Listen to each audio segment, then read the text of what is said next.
কয়টা নিচ্ছি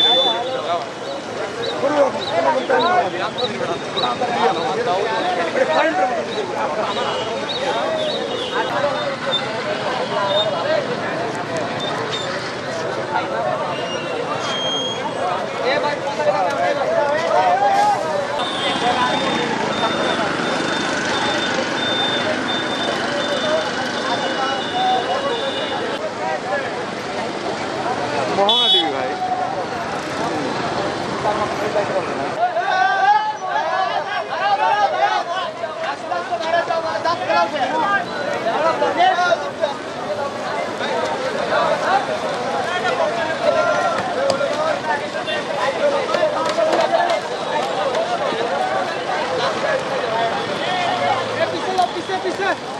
আমাদের শেষের দিকে হুজুরের কম্পিটিশন নিতে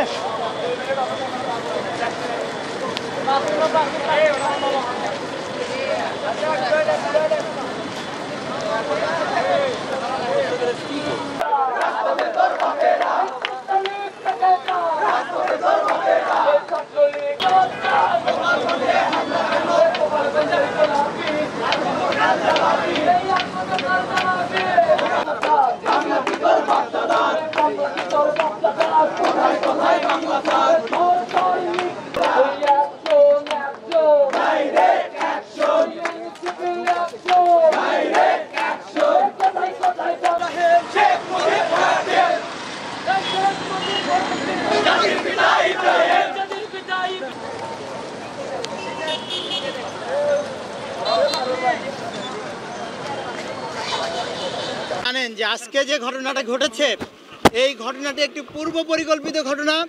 এটা আজকে সকাল থেকেই দেখা যাচ্ছিল। পুলিশের গাড়িতে হামলা করেছে, তারা গোপালগঞ্জের ইউএনওর গাড়িতে হামলা করেছে। এটা অনুমেয় ছিল যে সন্ত্রাসীরা হামলা করবে, কিন্তু এই ঘটনার পরেও গোপালগঞ্জের প্রশাসন এবং আর্মি সহ পুরো টিম তারা আজকে আমাদের নেতৃবৃন্দকে নিরাপত্তা দিতে ব্যর্থ হয়েছে। আমরা বগুড়া এনসিপির পক্ষ থেকে এই ঘটনার তীব্র নিন্দা এবং প্রতিবাদ জানাচ্ছি।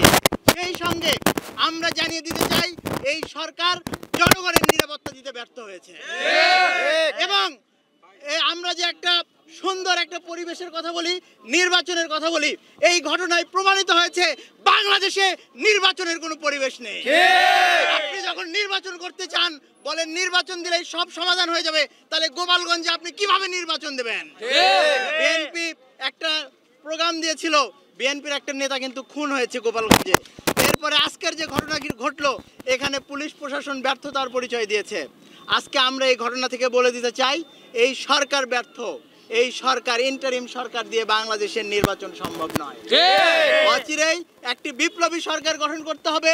জুলাইয়ের শক্তিদের নিয়ে একটি বিপ্লবী সরকার হোক, মানুষের নিরাপত্তা দিতে পারে এরকম একটি সরকার হোক এবং সেই সরকার বিচার কমপ্লিট করতে পারবে। আপনারা দেখেছেন সারা দেশে প্রায় 2000 মানুষকে যে হত্যা করা হয়েছে এই গুলি করেছে পুলিশ। আমরা কোনো পুলিশের বিরুদ্ধে কোনো মামলা দেখি নাই সারা দেশে। পুলিশের তদন্ত করবে এটা হতে পারে না। বিচার বিভাগীয় একটি আলাদা তদন্ত কমিশন করে সারা দেশে জুলাই হত্যার সাথে জড়িত পুলিশদের বিচারের আওতায় আনতে হবে। তা না করা হলে বাংলাদেশের কোনো মানুষ এই পুলিশের কাছে নিরাপদ না। আজকের ঘটনার সাথে আমাদের উদ্বেগ, পুলিশ জড়িত, প্রশাসন জড়িত এবং গোপালগঞ্জে এতদিন কেন কোনো অভিযান চালানো হয় নাই, এই সন্ত্রাসীরা কিভাবে নির্ভয়ে পরিকল্পিতভাবে হামলাগুলো করছে, এই জবাব এই সরকারকে দিতে